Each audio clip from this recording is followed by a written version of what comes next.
Shalom saudara-saudara yang dikasihi oleh Tuhan. Ada kalanya kita mungkin pernah mendengar bahwa orang-orang percaya itu nggak perlu memakai logika. Apakah benar demikian? Tidak demikian, saudara.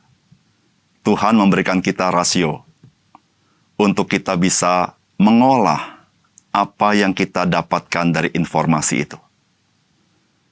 Namun, rasio kita memang tidak cukup untuk mengenali secara total kebenaran firman Tuhan. Namun bukan berarti rasio kita tidak bisa menangkap kebenaran itu. Justru Tuhan menyucikan rasio kita, sehingga rasio kita bisa menerima kebenaran itu. Biarlah rasio kita terus disucikan Tuhan, sehingga kita semakin bisa menyerap kebenaran firman Tuhan di dalam hidup kita. Salam jumpa dalam program Tuhan Adalah Gembalaku. Saudara, banyak pernyataan-pernyataan di dunia ini yang sifatnya kontroversial. Namun, yang paling kontroversial adalah sebetulnya perkataan Yesus Kristus. Namun demikian, saudara, dari perkataan-perkataan yang begitu sulit yang telah ia katakan, ternyata ia buktikan bahwa perkataannya benar dan dapat dipercaya. Contoh misalnya, Tuhan Yesus berkata berulang-ulang bahwa ia akan mati, dibunuh oleh pemimpin-pemimpin agama. Namun pada hari yang ketiga, dia akan bangkit dari antara orang mati. Dan dia akan kembali kepada Bapa. Ketika ia kembali kepada Bapa, dia akan mengutus Roh Kudus kepada orang-orang percaya. Saudara, semuanya ini sudah terjadi. Dan semuanya ini adalah sesuatu yang tidak dapat dilakukan oleh seorang manusia semata-mata. Hanya bisa dilakukan oleh Allah. Saudara yang kasih dalam Tuhan, apa yang Yesus kerjakan, apa yang Yesus lakukan, dan siapakah Yesus? Semua itu tertulis dalam kitab Perjanjian Lama. Sehingga keberadaannya, perkataannya, perbuatannya, dan apa yang terjadi kepadanya dapat dibuktikan hitam atas putih. Bukan berdasarkan mitos. Bukan berdasarkan pendapat orang lain. Bukan berdasarkan mimpi yang tidak dapat dibuktikan. Dan bukan sekedar sebuah pengalaman yang tidak pernah tertulis.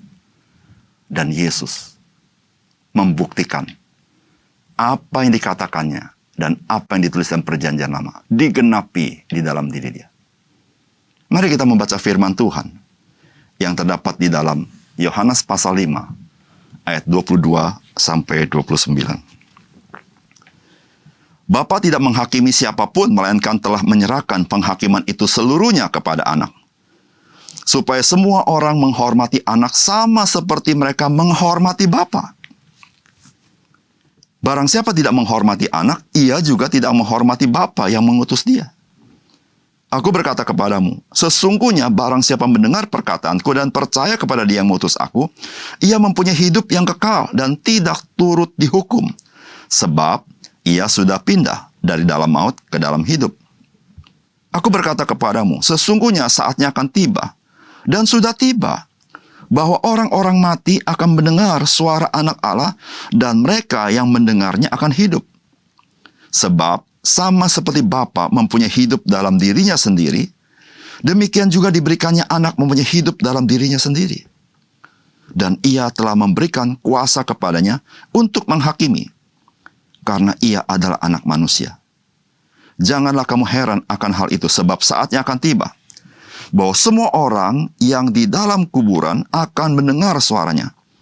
Dan mereka yang telah berbuat baik akan keluar dan bangkit untuk hidup yang kekal. Tetapi mereka yang telah berbuat jahat akan bangkit untuk dihukum. Saudara yang dikasihi oleh Tuhan, bagian firman Tuhan yang kita baca hari ini adalah kelanjutan dari penyataan dan pernyataan Yesus Kristus tentang siapakah dia.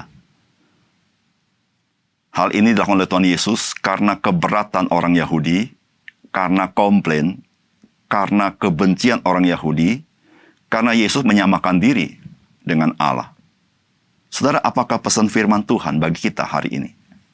Yang pertama, saudara, firman Tuhan hari ini memberitahukan kepada kita bahwa otoritas penghakiman sepenuhnya ada pada Yesus Kristus.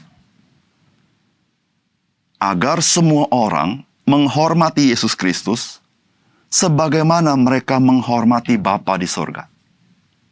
Saudara, kita berkata, Bapa tidak menghakimi siapapun, melainkan telah menyerahkan penghakiman itu seluruhnya kepada anak. Supaya semua orang menghormati anak, sama seperti mereka menghormati Bapa. Barang siapa tidak menghormati anak, ia juga tidak menghormati Bapa yang mengutus dia. Saudara yang kasih dalam Tuhan, orang-orang Yahudi,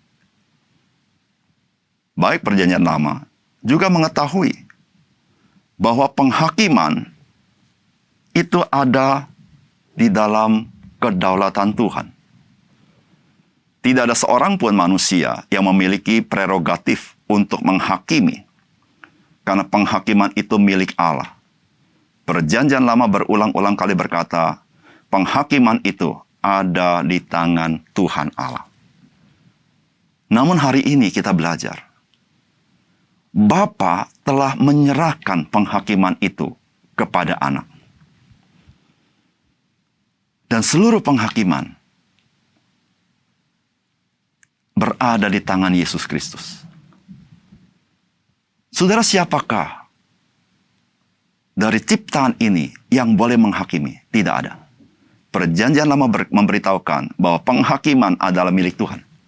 Di situ memberitahukan kepada kita, Yesus adalah Allah itu sendiri. Dia menghakimi karena dia Allah. Dan penghakiman itu diberikan kepada Yesus kenapa? Supaya orang menghormati Yesus sama seperti mereka menghormati Bapa. Saudara, kita menghormati Bapa atas dasar dia adalah Allah itu sendiri. Dan Bapa ingin kita menghormati Yesus sama seperti kita menghormati Bapa. Artinya bahwa Yesus Kristus itu adalah Allah itu sendiri. Kita tidak boleh menghormati ciptaan seperti kita menghormati Allah. Tidak bisa. Kita perlu menghormati sesama manusia sebagai manusia. Tapi penghormatan kepada Allah tidak bisa disamakan dengan penghormatan kepada manusia. Dan Yesus berkata apa? Jikalau orang tidak menghormati Yesus, dia tidak menghormati Bapa. Saudara, bayangkan bagaimana Yesus memberitahukan dia memiliki kesetaraan dengan Allah. Saudara yang kasih dalam Tuhan, di dalam dunia ini ada banyak cara, ada banyak jalan yang bisa ditempuh oleh manusia di dalam menjalankan kehidupannya. Namun Alkitab memberitahukan kepada kita satu hal yang sifatnya absolut, yaitu barang siapa tidak menghormati Yesus, tidak menghormati Bapa. Dan perkataan ini bukan diberitahukan oleh seorang nabi. Perkataan ini bukan dikatakan oleh seorang yang bermoral. Tapi perkataan ini keluar dari mulut anak Allah itu sendiri. Saudara yang kasih dalam Tuhan, sudahkah kita menghormati Yesus Kristus sebagaimana kita menghormati Bapa? Saudara, jangan lupa, pada penghakiman terakhir, penghakiman itu akan dilaksanakan oleh Yesus Kristus. Oleh karena itu, saudara, marilah kita di zaman anugerah ini, kita menerima dia, mengalami anugerah Tuhan. Dia adalah juru selamat yang mengasihi kita. Dan dia mau kita datang kepadanya. Sehingga pada hari terakhir, kita menjadi orang-orang yang sudah diselamatkan Tuhan. Lepas dari murka Allah. lepas dari kebinasaan.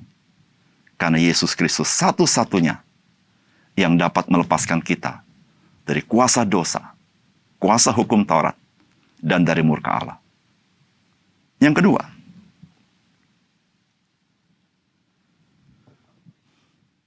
saudara, firman Tuhan hari ini memberitahukan kepada kita bahwa otoritas memberikan hidup yang kekal itu hanya ada pada Yesus Kristus. Itu dikatakan oleh firman Tuhan. Aku berkata kepadamu, sesungguhnya barang siapa mendengar perkataanku dan percaya kepada Dia yang mengutus aku, ia mempunyai hidup yang kekal dan tidak turut dihukum. Sebab ia sudah pindah dari dalam maut ke dalam hidup. Aku berkata kepadamu, sesungguhnya saatnya akan tiba dan sudah tiba bahwa orang-orang mati akan mendengar suara Anak Allah, dan mereka yang mendengarnya akan hidup. Sebab sama seperti Bapa mempunyai hidup dalam dirinya sendiri, demikian juga diberikannya Anak mempunyai hidup dalam dirinya sendiri. Saudara yang kasih dalam Tuhan,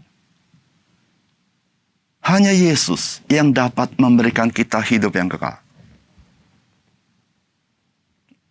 Seorang nabi tidak bisa memberikan hidup yang kekal.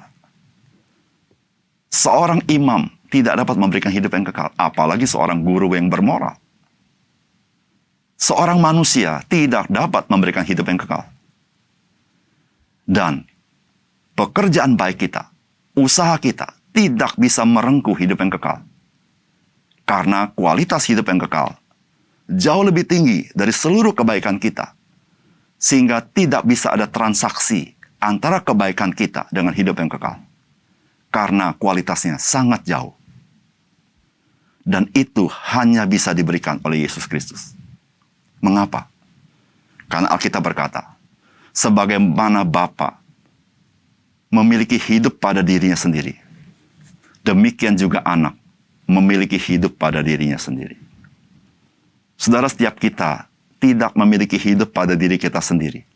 Hidup yang kita miliki diberikan oleh Tuhan, sehingga kita tidak pernah bisa memberikan hidup kepada orang lain. Karena hidup kita milik Tuhan. Namun berbeda dengan Yesus.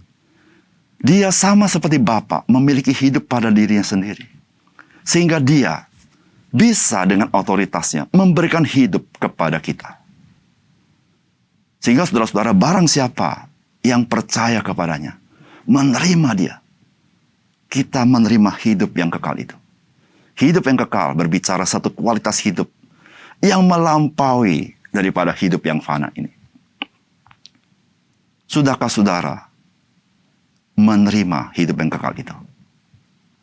Saudara, ketika kita tahu bahwa Yesus dan di dalam Dia ada hidup itu, maka saudara-saudara, hanya dalam persekutuan dengan Yesus, saudara dan saya memiliki hidup itu.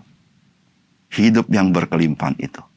Oleh karena itu, saudara-saudara, hidup yang kekal, hidup yang berkelimpahan tidak pernah lepas daripada persekutuan kita dengan Yesus Kristus. Oleh karena itu, jikalau saudara ingin terus mengalami kesegaran secara rohani, karena hidup yang kekal itu, maka saudara dan saya harus hidup di dalam Kristus, dan Dia di dalam kita. Kita memiliki persekutuan yang intim dengan Dia. Meskipun keadaan dunia tidak menjanjikan, tapi batinnya kita diperbaharui sehari lepas sehari, disegarkan oleh Tuhan, karena Dialah hidup itu sendiri. Mari kita berdoa. Bapa surga, terima kasih untuk firman-Mu. Biarlah firman-Mu sekali lagi meneguhkan iman kami akan pengenalan kami akan Yesus Kristus. Begitu banyak orang berkata-kata tentang siapa Yesus. Begitu banyak orang mulai meragukan siapa Yesus. Tetapi Alkitab memberitahukan siapakah Yesus. Tuhan, terima kasih. Perkataan Tuhan begitu gamblang. Engkau memberitahukan siapa Engkau dari berbagai perspektif.